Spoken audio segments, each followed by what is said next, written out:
உலக மக்கள் எல்லோருக்கும் வணக்கம். இது உங்கள் அம்பிகை ஜோதிடம். நான் உங்கள் ஜி கோபால் பேசுகிறேன். இன்னைக்கு பேசக்கூடிய தலைப்பு என்ன அப்படின்னா, சனி பகவானுடைய வக்ரம். இந்த சனி பகவானுடைய வக்ரம் எப்போ ஸ்டார்ட் ஆகுது அப்படின்னா, ஜூலை மாதம் 13ஆம் தேதி. எப்போ முடியுது அப்படின்னா நவம்பர் 28. அப்போ 138 நாட்கள் சனி பகவானுடைய வக்ர காலம். இப்ப இந்த வக்ர காலத்தில் நமக்கு என்ன பலன் கிடைக்க போகிறது அப்படிங்கிறதா இந்த வீடியோல தெளிவா பேசியிருக்கிறோம். இது சிம்ம ராசிக்கு இந்த பலனை சொல்றோம். அப்ப அந்த சிம்ம ராசிக்காரர்களாகப்பட்டது நீங்க ஆவலோடு எதிர்பார்த்துட்டு இருக்கிறீங்க. இந்த வீடியோவை நீங்க பார்க்கும் போதே நம்மளுடைய கஷ்டகாலங்கள் தீருமா, நம்மளுக்கு ஏதாவது ஒரு நல்ல வேலை கிடைக்குமா, நம்ம அரசியல்ல ஏதாவது ஜெயிப்போமா, இன்னைக்கு 4 பேர்த்துக்கு மத்தியில நல்ல பேரும் புகழோட வாழ்ந்துட்டு இருக்கிறோம், நம்மளுடைய பேர் புகழ் கிடைக்கக்கூடிய அளவுக்கு நேரங்கள் நெருங்கி வந்துட்டு இருக்குது, இது நான் தப்பிப்பனா மாட்டனா இப்படிங்கிறது ஒரு பக்கம். உங்க குடும்பத்துல சிம்ம ராசிக்காரங்களுக்கு நிம்மதியே இல்லாம வெளியில போகும்போது வெளி வேஷத்துக்கு நல்லா இருக்கிறேன் அப்படின்னு நடிச்சு வாழ்ந்துட்டு இருக்கிறீங்க. இது மாறுமா? அதைத்தான் இந்த பதிவுல நாம் பார்க்க போறோம். இப்ப சனி பகவானுடைய வக்ரம்னா என்ன? வக்ரம் அப்படிங்கிறது பின்னோக்கி நகர்வது. இப்ப சனி பகவான் ஆப்பட்டது மீனத்துல, அந்த மீன ராசிக்குள்ளேயாய் பின்னோக்கி வர்றாங்க. அந்த சனி பகவான் ஆப்பட்டது இப்போ சிம்ம ராசிக்காரங்களுக்கு 8ஆம் இடத்துல அஷ்டமஸ்தானத்தில் இருக்கிறாங்க. அஷ்டமஸ்தானத்துல இருந்து அந்த சிம்ம ராசிக்காரங்களை வருத்தி எடுத்துட்டு இருக்கிறார். இதற்கு முன்னாடியே கண்டக சனி, இப்போ அஷ்டம சனி. இது ரெண்டுலையுமே மாட்டிட்டு சிம்ம ராசிக்காரங்களாகப்பட்டது படக்கூடிய வேதனைக்கு அளவே இல்லை. எந்த பக்கம் திரும்பினாலும் எந்த திசையில போனாலும் அவங்களுக்கு அடிதான். இப்ப அதுக்கு எல்லாத்துக்குமே ஒரு மாற்று வழி அதே சனி பகவான் தான் கொடுக்கிறார். சனி பகவான் 8ஆம் இடத்துல இருந்து சிம்ம ராசிக்காரங்களுக்கு தொல்லை கொடுத்துட்டு இருந்தார் இல்லையா? இப்ப அங்க வக்ரம் ஆயிட்டார். அப்ப அங்க தொல்லை கொடுத்துட்டு இருந்த அதே சனி பகவான் வக்ரம் ஆயிட்டாருன்னா திருப்பி போடுங்க, கண்டிப்பாக சிம்ம ராசிக்காரங்களுக்கு நல்லதை செய்ய போகிறார். 138 நாளும் இந்த 138 நாளை நீங்க பயன்படுத்திட்டீங்கன்னா சிம்ம ராசிக்காரருடைய லெவலே மாறிடும். அப்ப உங்களுடைய தகுதி, தரம், அந்தஸ்து இது எல்லாத்திலுமே மாற்றம் வந்துடும். நல்ல தொழில் கிடைக்க போகுது.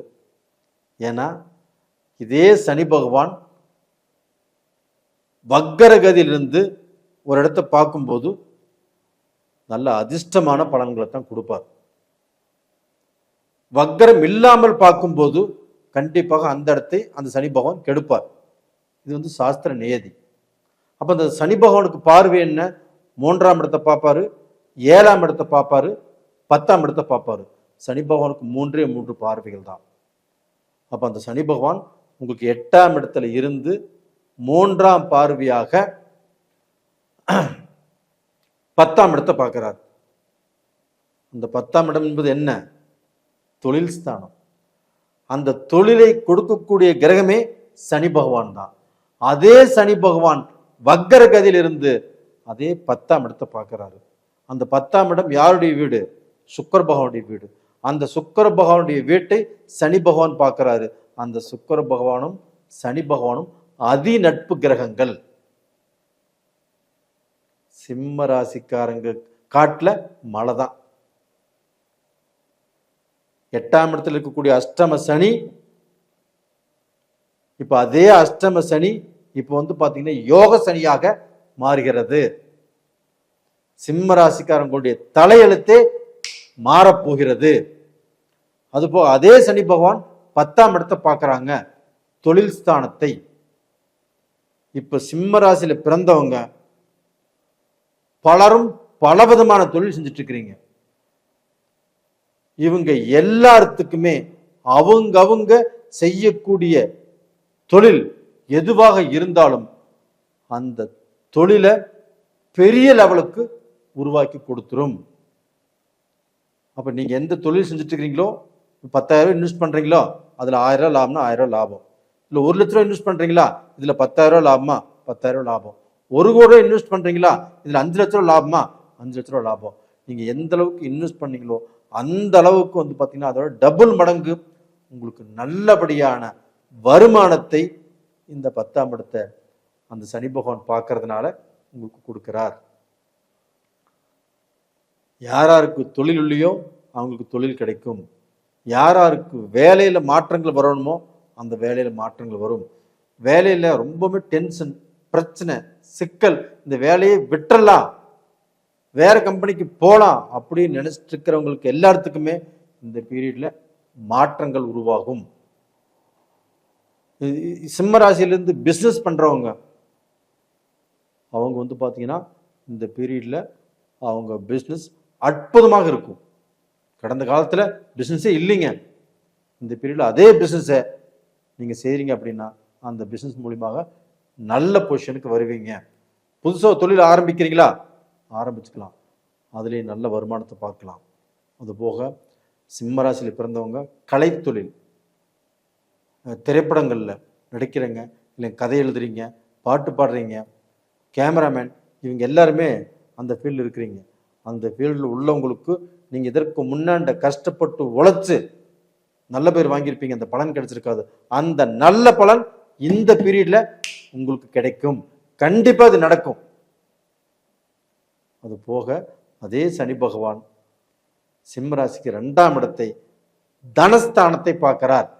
பணம் வரக்கூடிய வழிகள், அந்த தனஸ்தானத்தை பார்க்கறதுனால கண்டிப்பாக நீங்கள் எந்த ஃபீல்டு எதிர்பார்க்குறீங்களோ அதே ஃபீல்டுலேயே கண்டிப்பா சம்பாதிப்பீங்க. அதே ஃபீல்டுலேயே ஒரு நல்ல பொசிஷனுக்கு வருவீங்க. அந்த ஃபீல்டுலேயே பார்த்தீங்கன்னா ஒரு நல்ல அந்தஸ்துக்கு உங்களுடைய அறிவு, உங்களுடைய திறமை அதெல்லாமே பேரும் புகழாக மாறக்கூடிய காலகட்டம் தான் இந்த பீரியடு. அதே சமயத்தில் அந்த 5ஆம் இடம் என்பது இந்த 2ஆம் இடம் என்பது குடும்பஸ்தானம் கூட. சிம்ம ராசிக்காரங்களுக்கு குடும்பத்தில் இருந்து வந்த மனஸ்தாபங்கள், மன சிக்கல்கள், குடும்பத்தில் இப்போ கணவன் மனைவி இருக்கிறாங்கன்னா ஒரு சிலர் பேசாமையே அந்த குடும்பத்தை நடத்திட்டு இருக்கிறாங்க.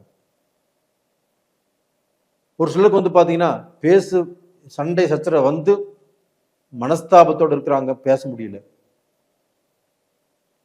அதே குடும்பத்தில் இருக்கக்கூடிய மக்களும் அப்பா அம்மா இப்படி சண்டை போட்டு பேசாம இருக்கிறாங்களே, வருத்தமா இருக்கிறாங்களே அப்படின்னு அவங்களுக்கும் வருத்தம். அந்த வருத்தங்கள் எல்லாமே இப்ப தீரப்போகுது. அப்பா அம்மா எல்லாமே ஒன்று சேர போறீங்க, சந்தோஷமான வாழ்க்கையை வாழ போறீங்க. உங்களுக்குள்ள இருக்கக்கூடிய ஈகோ கண்டிப்பாக அதை விட்டெறிஞ்சு உங்களுடைய குடும்பம், நம்மளுடைய மக்கள் நம்ம சந்தோஷமா இருக்கணும். யாரும் 200 வருஷம் வாழ போறதில்ல, 150 வருஷம் வாழ போறதில்ல, 100 வருஷமும் வாழ போறதில்ல. இருக்கிற வரைக்கும் சந்தோஷம் முக்கியம். அதை உணருங்க. கண்டிப்பாக உங்களுடைய வாழ்க்கை உங்க கையில் தான். அது போக அதே சனி பகவான் சிம்ம ராசிக்கு 5ஆம் இடத்தை பார்க்குறாங்க. இது ஒன்று போதுங்க. சிம்ம ராசிக்காரருடைய வாழ்க்கையில நல்ல அந்தஸ்து, நல்ல பேர், புகழ், உங்களுடைய திறமை, உங்களுடைய அறிவு, இது எல்லாத்துக்குமே ஒரு நல்ல மாற்றம், நல்ல லெவல்ல வரக்கு இந்த 5ஆம் இடத்தை சனி பகவான் பார்க்கிறாரு இல்லையா, இது ஒன்று போதும். இதனால உங்களுக்கு அறிவில் மாற்றம், அதே சமயத்தில் உங்கள் தொழிலில் மாற்றம், உங்களுடைய பிஸ்னஸ் நல்ல பொசிஷனில் வரும். இப்போ நீங்கள் எதை நினைக்கிறீங்களோ அதை சாதிக்கலாம். உங்களுக்கு நல்ல பேரு, நல்ல மரியாதை, நல்ல அந்தஸ்து, வெளியில் போனாலும் நல்ல கௌரவம், நீங்கள் செய்யக்கூடிய வேலையில் ப்ரமோஷன், அரசியலில் நல்ல ஒரு செல்வாக்கு, ஒரு ஏதாவது விஷயத்துக்கு தலைவராக வரக்கூடிய யோகம் எல்லாமே நல்லபடியாக இருக்குது. மக்கள் செல்வம், அந்த 5ஆம் இடம் என்பது குழந்தை பாக்கியம் சம்பந்தப்பட்டது. உங்களுடைய குழந்தைகளால் உங்களுக்கு சந்தோஷம், ஒரு மனநிறைவு கிடைக்கும். குழந்தை இல்லாதவங்களுக்கும் குழந்தை பாக்கியம் இப்போ கிடைக்கும். அதுபோக திருமணங்களும் கைகூடி வரும். இது மாதிரி ஏகப்பட்ட நல்ல விஷயங்கள் நடக்கக்கூடிய வாய்ப்புகள் இருக்குது. இந்த சனி வக்கரத்தினால சிம்ம ராசிக்காரங்க தான் சூப்பர் பலன். ஏன் சொல்றேன்னா, அந்த அஷ்டமத்தில் இருந்த சனியே வக்கரமாகி இப்ப நல்ல பலனை கொடுக்க போறார். சனி பார்க்கக்கூடிய இடங்களும் சூப்பரான இடங்கள். இதன் மூலியமாக இந்த 12 ராசிகளிலேயே சிம்ம ராசி தான் சூப்பராக இருக்குது. இதனால கண்டிப்பாக சிம்ம ராசிக்கு ஒரு அற்புதமான மாற்றம் இந்த பீரியட்ல வரப்போகுது. பார்த்துட்டுருங்க நேயர்களே. இந்த பதிவு பிடிச்சிருக்குன்னு நினைக்கிறேன். லைக் பண்ணுங்க, சப்ஸ்கிரைப் பண்ணுங்க, உங்கள் சொந்த பந்தங்களுக்கும் ஷேர் பண்ணுங்க. நிறைய பேர் என்கிட்ட ஜாதகம் அனுப்புறீங்க. உங்கள் எல்லாத்துக்குமே என்னுடைய மனமார்ந்த நன்றிகள். அது போக நம்மகிட்ட ஜாதகம் பார்க்கணும் அப்படின்னா ஒரு 15 நாள் ஆகும். பொறுமையாக இருந்து பாருங்க. ரொம்பவுமே அவசரம் உடனுக்குடனே பார்க்கணும்னு தெரிஞ்சுக்கணும் அப்படின்னா வேறு யாராவது அனுபவம் வாய்ந்த ஜோசி இருந்தால் பார்த்துக்கோங்க, ஒன்றும் தப்பு இல்லை. நேயர்களே, உங்களிடமிருந்து விடைபெறுவது உங்களின் ஜி கோபால். நன்றி, வணக்கம்.